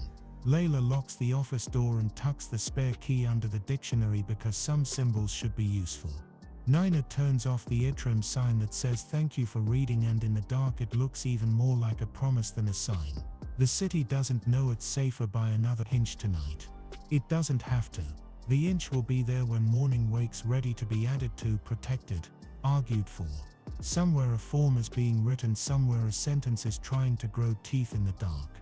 Somewhere a person is practicing saying no out loud for the first time. The room will be here when they arrive. The pen will squeak once, then cooperate. The sentence will say what it means. And the day will carry it. A month leans forward and the ordinance passes with fewer speeches than expected and more pencil scratching yes than anyone would have bet on. The city posts a page that doesn't look like a trophy. It looks like a checklist. Departments begin swapping templates the way neighbors swap recipes. Define it, date it, measure it. Translate it before you celebrate it. Someone at traffic fixes a sign that used to trap commuters at dusk by writing dusk tonight is 7:41 p.m. Citizens stop arguing with the sky and start getting home. On the company side, a partner in another country invites Hayes to teach plain language to a joint venture where 3 alphabets share a budget. The first video call is chaos. Terms colliding like shopping carts, but Layla's whiteboard eats chaos for breakfast. She writes each key word in 3 scripts and asks the same 3 questions every time. What would you tell a teenager? What would you tell your mother? What would you sign if it cost your week's wages to be wrong? They discover consent has a legal twin and a cultural cousin. They use the legal twin at work and the cultural cousin at dinner. The deal closes with fewer footnotes than anyone remembers seeing on anything, and it lives. One morning, a rumor arrives faster than the elevator. An anonymous forum thread claims the company used a consent by design pattern in a new app. The screenshot is cropped, the caption is angry. Anger is right more often than speed is. The office does not sprint to defend the brand because the brand is not the point. They ask for the whole frame. It finds the original screen, full context, and a build date that doesn't match the accusation. Comms drafts a sentence that doesn't swing at the person pointing but swings at the problem. You're right to be vigilant. Here is the entire screen. Here is the exit. Here are the logs. Here is the commit where a junior engineer removed a dark pattern we considered and rejected. Here is our rule if we ever fail. The post cools without being shamed. The user who started it deletes nothing. They add a comment, thanks for showing your work. The thread lives. That's fine. A quarterly review pulls them back to arithmetic. The CFO who started skeptical and became a convert without fanfare shows a line labeled prevented waste and another labeled avoided anger that correlates strongly with subscription renewals in a way that would make a poet happy. If poets like charts. IR underlines a paragraph, complaint volume down, complaint resolution time down, legal contingencies, budget behaving. Investors ask what mode this is and Pearl says grammar and gets away with it because the numbers smile. At home, Abuela decides to retire from the factory that insisted on calling her Miss until she grew too tired to argue with the courtesy. They throw her a party in the kitchen because back rooms deserve celebrations with as much sugar as boardrooms. She gifts Mateo the red pen and keeps a backup for emergency prices. Use it on paper, she warns, not people. He nods and corrects a label on the flour without making a speech. Hale writes an op-ed about overcorrection in corporate America. It is clever in the way arguments are when they mistake fatigue for persuasion. He calls reading a religion and consent a cudgel. The office declines to respond. The risk chair sends a group text, "Do not feed this." The group obeys. Within a week, the op-ed nourishes only itself. In late autumn, an outage hits a minor product and chooses a major holiday to do it. Old instincts would have written a 3-paragraph non-apology and left customers to guess. The new muscle writes a 1-sentence subject line, a 3-sentence body, and a list of steps with timestamps. We failed. We know why. Here's what we're doing. Here's when. Here's what you can do. We will compensate without making you beg. They pin the message in the app and keep it updated until the problem is fixed. Complaints still arrive. This is the world. But they sound like conversations, not indictments. Trust drops and then returns. That shape, down and back instead of down and nowhere, is worth more than the line item they'll book next quarter. The prison program writes with updates that look like small victories and feel like air. A commissary price change, a disciplinary form translated into 2 languages that had been missing, a grievance that got answered in a voice that failed at being kind, but succeeded at being clear. Layla frames one letter, not because it flatters the office, but because it includes a sentence nobody there has seen written in that hand before. I disagree, but I understand. She hangs it above her desk for the days when clarity feels like a chore instead of a mercy. On a Tuesday that thinks it's average, the plain language inbox gets a note with a subject line that sounds like a joke. Does this insurance form love me? It's from a widower in facilities trying to enroll his daughter. The form is polite and punitive. Clara brings HR, legal, and the plan administrator to the table and asks them to justify every blank space. Free survive. She replaces dependent with child and election with choice. The man signs without flinching. He leaves with a copy and a shrug shaped like relief. Thank you for not making me pretend to be someone who likes forms, he says. They write it on the board as a future standard. The city ordinance births an implementation committee that threatens to drown good intention in minutes. Clara agrees to sit on it only if meetings start with a real sentence saved that week. They do. Someone reads a rewritten eviction notice that no longer migrates blame to the tenant. Someone else reads a flu clinic consent form in 3 languages that finally asks the same thing 3 ways. The minutes get shorter as the stories get longer. That's the right ratio. In their own house, the most stubborn holdout is the NDA. Legal loves its comfort. Business loves its drama. Pearl rewrites it down to a page and replaces menace with boundaries. We're protecting secrets, not egos, she says. And the room blinks and then nods. Vendors stop needing a lawyer to sign breakfast meetings. Sales stops telling prospects our lawyers, as if that were a threat. When a leak actually happens 6 months later, it takes 1 day to locate and fix because everyone knows what was promised and what wasn't. Paper did its job, and then got out of the way. A recruiter asks to use family in a job ad. Marketing wants to. Legal doesn't. HR shrugs. The office writes back with a question and a dare. If you mean team, write team. If you mean hours, write hours. If you mean we will respect your life outside this building, say it, and budget for it. If you mean nothing and want the feeling for free, choose a different approach.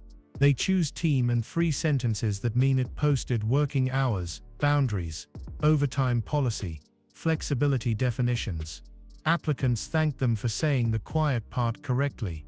The school district rolls out permission slip 2.0, and Mateo's class tests it by attacking it with questions.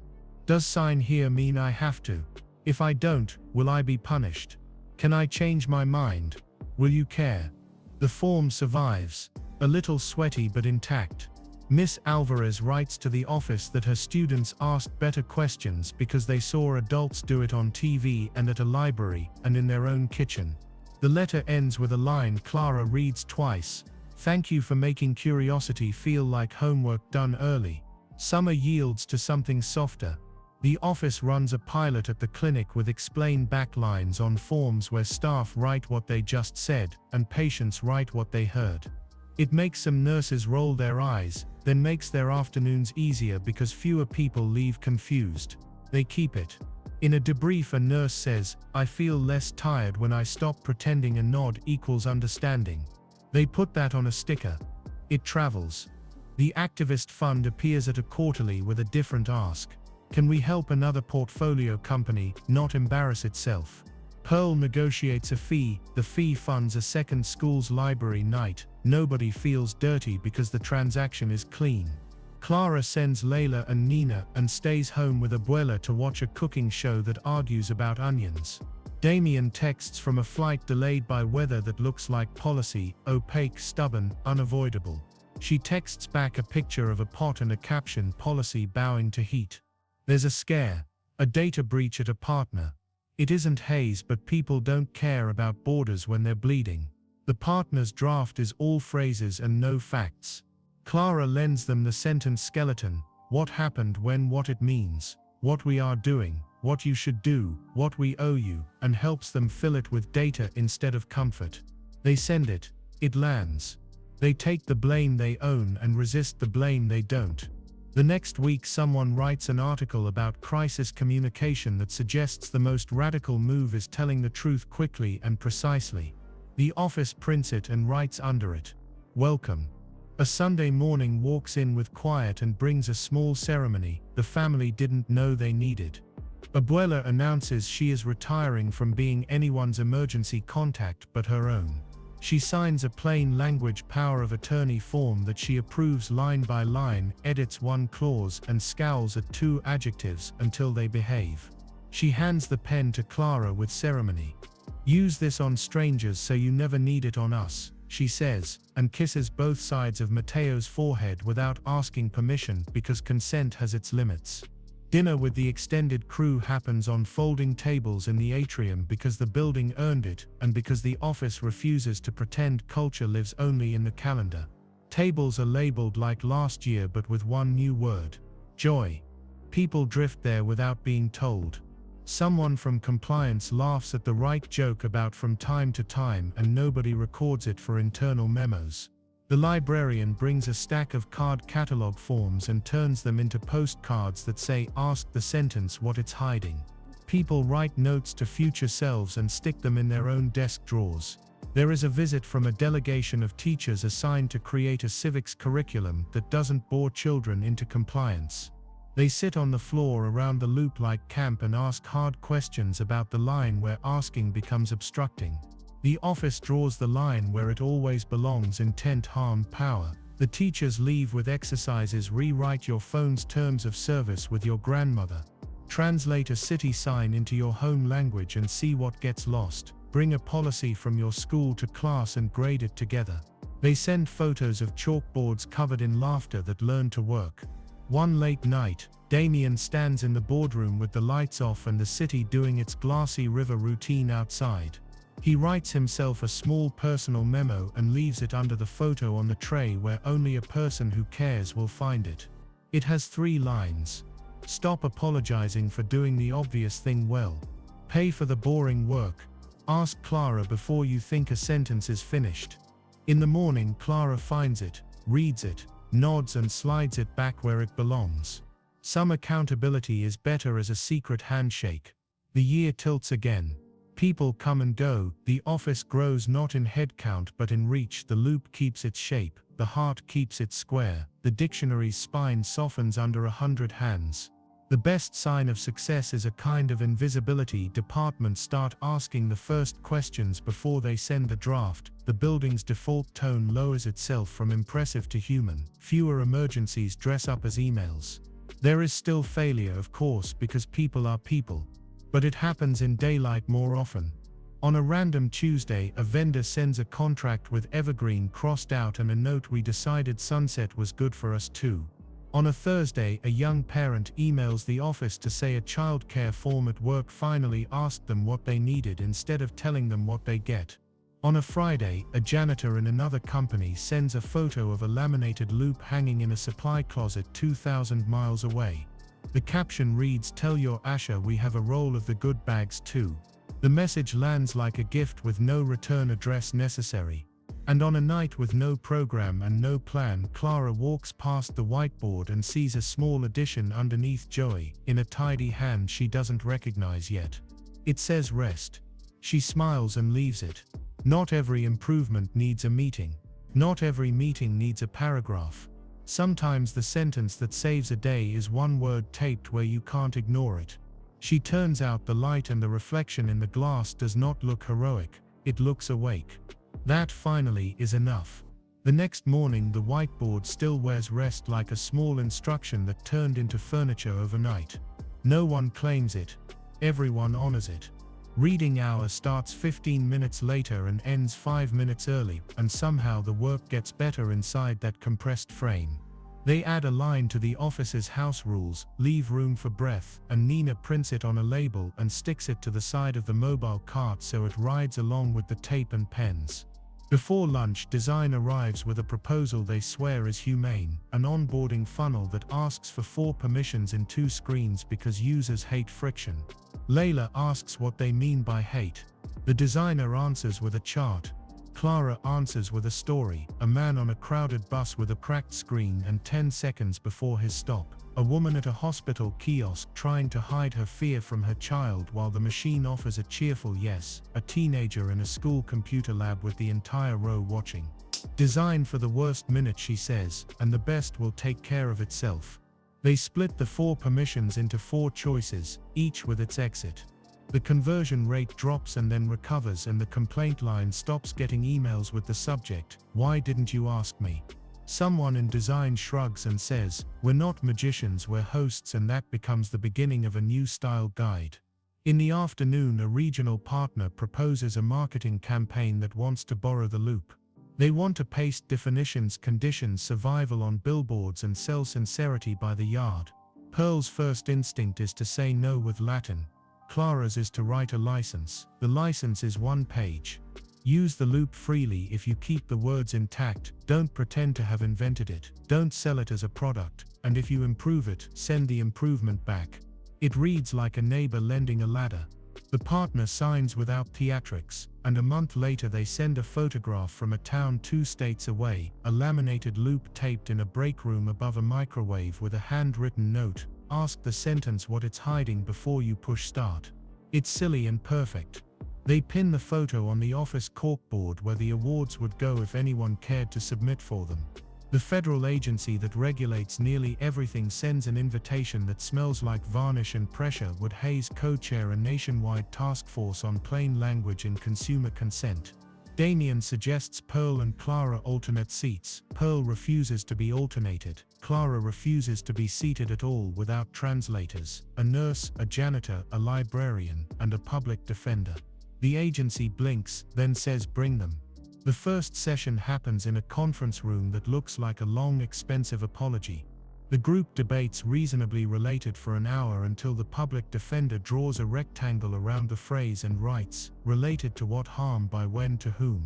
The nurse says speak like you're explaining side effects to a scared person. The janitor says don't put the exit behind a joke. The librarian says make it legible in bad light. The translator says stop using words that don't exist in other languages and pretending they do. Pearl writes the 5 rules into a draft. The agency staffer in the back wipes at an eye like dust got in it. The draft leaves taller. At home, Abuela declares the couch did not retire her and takes to volunteering at the library's Tuesday nights. She wears a red scarf that looks like punctuation and scolds the font sizes on handouts with affectionate contempt. She tells people to bring their bills and their courage. She has to be reminded to drink water. Miss Alvarez brings her class to 1 session, and Abuela tells them that coupons taught her economics and love taught her grammar and both still pay. Mateo hyperventilates with pride and pretends to be bored. It is exactly the right age for that. Marlo catches a problem before it becomes a headline. A manager asks for a tight pull of video around an incident, which is legalese for crop until guilt fits. Marlo remembers the day the default changed and says, whole angle or no footage. The manager sniffs and escalates. The risk chair backs Marlo in 1 sentence, context is policy, and the footage shows what every cropped frame had hidden. A customer apologized after the shove and the shove arrived after a door jammed and a panic rose. The incident becomes a repair ticket and a training, not a termination. Marlo sleeps. The manager memorizes a new phrase, story complete. HR orders stickers that say it and pretends they did not. The next investor letter arrives from a different fund that speaks softly and carries a spreadsheet. They want proof the practice isn't an expensive hobby. ER replies with an appendix that reads like minutes from a life, avoided fees, faster exits, fewer chargebacks, 3 product decisions that saved a quarter each by paying attention sooner, 6 emails that told differently. Would have cost legal a month, a graph where the dips don't align with the times truth was told plainly, but with the times it wasn't told fast enough. The fund thanks them and asks if their other companies can watch Reading Hour. Sit, Pearl says, but read when it's your turn. They do. In 1 session, a portfolio CFO admits a quarterly call script used to hide a risk behind a metaphor. He promises to fix it. 2 weeks later, he sends a clip of himself saying the risk out loud and the plan to face it. The stock wobbles and then steadies, and he writes a sentence, Clara keeps the line held because we didn't move it. HR takes 3 weeks leave when her mother's test results refuse to be kind. The office covers her shifts not because it is noble, but because it is a building and buildings stand by distributing weight. The words section of her checklist fills with scrawled notes from people who decided they could see after all. When she returns, she finds someone added a box at the bottom. Any kindness that needs a mop? The answer is usually yes. She texts a heart to whoever did it and then cleans a microwave because joy still leaves splatter. Lila leads a workshop at the prison without Clara. She asks for grievances that were returned unread and they pile high. She shows them how to break a paragraph's spine and rebuild it with headings that bureaucrats cannot pretend not to understand. One man writes, "I am not asking for mercy, I am asking for policy to do what it says." Another writes, "I disagree, but I understand." The officer in the corner, bored into watchfulness, picks up a pen and corrects a date. They nod at each other like people share a boat. A startup tries to sell Hayes a consent OS. The demo is admirable. The assumptions are lazy. It counts clicks instead of understanding. It treats no as a temporary bug. It offers dashboards that turn humans into shapes that can be comfortingly optimized. Clara asks it to show the exit. The engineer clicks a tiny text link. She asks to watch 3 people who don't work here try to find it. They schedule a test. The engineer blushes through 30 seconds of lost faces and says, "We can fix that." "Then you have a chance," she says. "If you wanted to defend it, you would have no chance." They pilot with conditions. The exit must be large, the log must include withdrawals, the logs belong to the person, not the vendor, the graph must include the cost of each mistake. The startup signs, their product gets better. Hayes buys a license. The company pays an invoice and avoids a sermon. The office writes a small boring miracle into HR, a 1-page leave request that asks a single question, "What do you need?" and lists 5 answers with dates instead of a drop-down that turns families into applicants. Kara cries once and then laughs at herself. The CFO says fine because the numbers he cares about are improving, and because he learned that a 20-minute fight over 3 adjectives costs more than the adjectives. On a weekend, the loop travels to a community center on the edge of town where translators practice turning city into voice. The first exercise is a parking ticket. The second is a school suspension letter. The third is a voter registration instruction with a verb tense that made people miss a deadline last year. They fix the tense, they stick the new sentence to the door. It will save more votes than any speech most politicians will give this cycle. They go home tired and satisfied and hungry for something oily and honest. Abuela feeds them. Clara and Damien learn how to argue without taking refunds from other conversations. It looks like this: he wants to sign a memo that would land faster if it were duller. She wants to edit it until it sings for a judge. They put it on the table and ask the memo to introduce itself. It says, "I want to be understood by people who are not paid to read me." They write it with that audience, then let legal add nouns where verbs need chaperones. They ship. No one claps, the inbox stays quiet, it feels like being on time. A quarter later, the task force at the agency publishes a guidance that is neither heroic nor timid. It requires exits that look like exits, consents that are not bundles, timers tied to calendars, translations that have standing, and alt text that behaves like speech. It reads like a list of chores. It is perfect. Lobbyists try to make it theoretical and fail because it's written for humans. A senator complains it will slow commerce. A librarian asks which commerce is in a hurry to avoid clarity. The senator finds a different microphone. The plain language office writes itself out of small jobs by teaching others to do them. Departments now arrive with drafts that breathe. When someone backslides, the response isn't a meeting, it's a card slid across a desk. Ask the sentence what it's hiding. The office grows in influence and shrinks in requests. This is what maturity looks like when you are lucky. They put more time into the city and the prison and the 2 schools and the clinic. They put less time into rescuing people who now rescue themselves. They keep a list on the whiteboard titled "People Who Don't Need Us Anymore" and add names with satisfaction. One day the dictionary disappears. Panic flickers. Elena finds it on 12, open to steward, next to the visitor kiosk. Someone has written in pencil, a person who manages something entrusted to their care.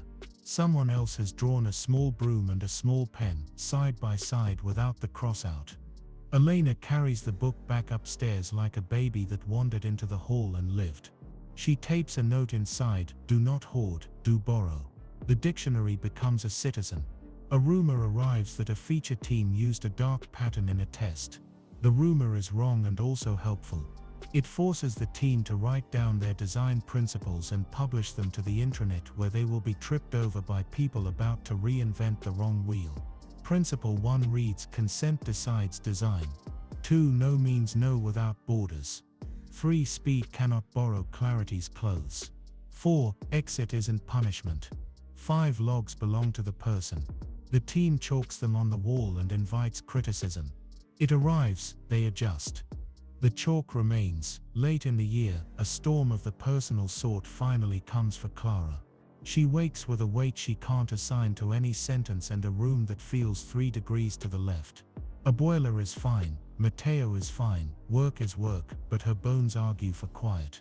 She takes the leave form she helped write, checks the box that says time, writes the dates and the non-explanation. No one asks 4 people cover. She sleeps, she walks, she doesn't read for 2 days, and then reads a menu out loud to herself in a park to make sure the muscle is still hers. It is, she returns with a gentleness about deadlines that makes her better, not slower. The office adds a small boring line to a policy, you may rest before you break. The holiday potluck in the atrium gains a new table labeled rest. People sit there and don't talk and watch each other, not talk and laugh at the fact that it worked. A janitor from another building sends a photo of a loop over a mop sink and writes, "We added rest and joy," and a line that says laughter after hours. Asha sends back a photo of her checklist with a new box that reads put down the broom and drink water. The messages feel like a thread pulled through 2 cities. Damien, who took longer than he needed to admit he likes quiet, writes a year-end note that contains no metaphors and 3 promises: pay for the boring work, never confuse courtesy and consent, and ask the sentence what it's hiding. He adds a 4th, he argued with himself about we will miss less because more of us are looking. It is the only time he uses the word we without flinching. The note lands and does not make news and improves the place that receives it. The last day before the building sleeps, Pearl stops by the whiteboard with a backpack that makes her look like someone's favorite professor. She uncaps the marker, draws a check next to rest, and then draws a small box under joy that says play. She shrugs when Clara raises an eyebrow. We are not saints, she says, we are readers. Readers deserve games. They leave a deck of cards in the drawer with the tape. That night, when the floors are shining and the plants are a shade glossier than their contracts, Clara stands at the window and watches the city try on its sequins. She is thinking about a sentence she wants to write on a wall in the prison classroom. We disagree, we understand, we proceed, when Damien comes up behind her with 2 paper cups that steam. They don't talk about next year, they talk about soup. He says the thing he can say now without sounding like a brochure. Thank you for keeping the room honest. She says the thing she can say now without worrying it will be misunderstood. Thank you for stopping when I say stop. They drink, the building hums a key lower. The elevator light blinks like a heartbeat at rest. In the morning the guard will tape a note to the front desk that reads back at 8. In the meantime please treat each other like adults. Elena will set out the sign-in with pens that work. Layla will bring in a stack of forms rescued from a city department that tried to get clever and failed. Nina will print a sticker that says Clarity loves calendars. Asha will flip the checklist to a clean page and write flaws and words and today's date. The dictionary will wander and return. The loop will get traced one more time. The heart will smudge and be withdrawn, and somewhere, someone will pick up a pen, hear a laugh, breathe through it, and ask the sentence what it's hiding. The laugh will learn its place, the sentence will learn its job.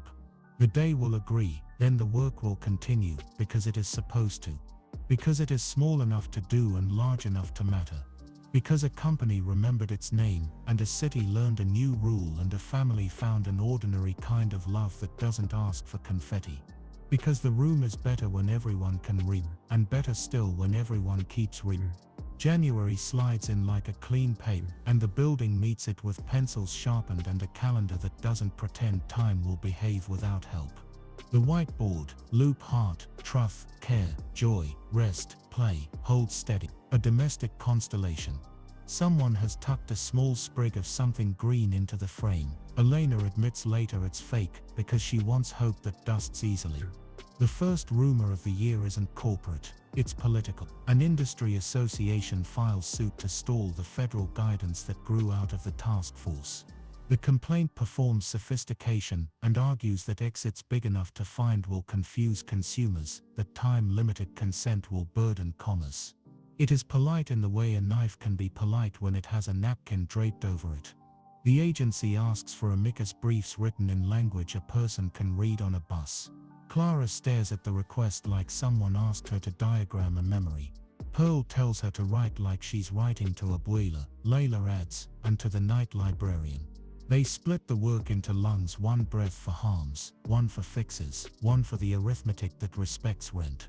The brief is brief. It carries 5 rules from the task force, 5 stories from people the rules will protect, and 2 charts that refuse to posture. The final line reads, "We ask the sentence what it's hiding, not because we're hostile to business, but because we're loyal to consent." The hearing lands in a courtroom with wood that believes in itself. The association's counsel speaks first, his adjectives groomed. He says innovation, friction, user fatigue. He says the word bird like it confers sainthood. Pearl follows for the interveners, cool as a hallway after a thunderstorm. She says governance is a verb. She says exits are part of consent. She says time belongs to people and not to policies. Then the judge does an odd useful thing. He asks for an example you could explain to a teenager. Clara stands because she promised herself she'd speak if the room needed a non-lawyer. She tells him about the bus and the cracked screen, and the 10 seconds and the exit you can find with one thumb. She tells him about the clinic kiosk, and the child trying to be brave. She tells him about the kitchen table, and the rent envelope and the sentence that must not lie to people who can't afford it. He nods. He says he will take it under advisement. 2 weeks later the order arrives with a line that would make even a skeptic sentimental. The court is persuaded that clarity is not a burden on commerce, it is a condition of consent. The association scowls in press releases. The rules go into effect.